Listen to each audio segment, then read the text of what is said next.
Salut, bienvenue sur cette trade. Aujourd'hui, je vais vous parler de la crypto-monnaie. Je vais faire un résumé si simple pour faciliter la compréhension en crypto-monnaie.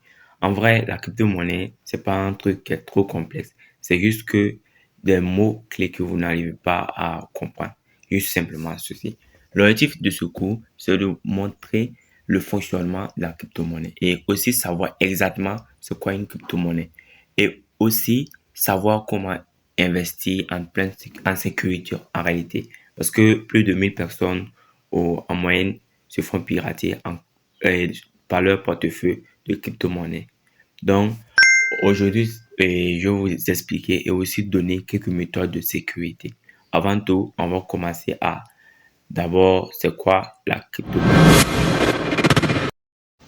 D'abord, une crypto-monnaie, c'est une forme de monnaie numérique qui existe uniquement sur Internet.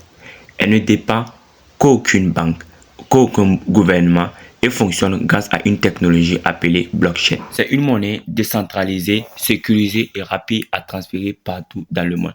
Exemple, on a le Bitcoin, Ethereum, Binance Coin, XRP et Solana. Elle fonctionne grâce à une blockchain qui a un registre public partagé par les milliers d'ordinateurs.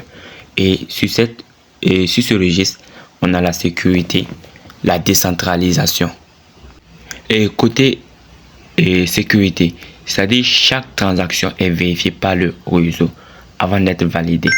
Donc, impossible de falsifier ou de modifier les transactions car elles sont déjà enregistrées. Donc, c'est-à-dire que c'est un ensemble d'ordinateurs qui facilite la transaction.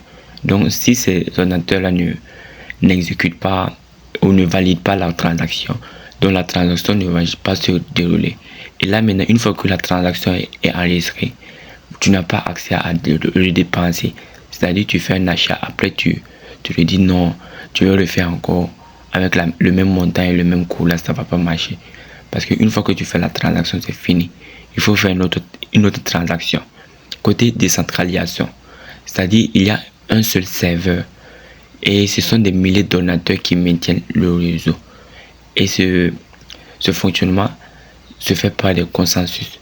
Et ces consensus sont utilisés par un système qui se met d'accord comme un proof of work, qui veut dire preuve de travail, et un proof of stake, qui veut dire un preuve d'enjeu.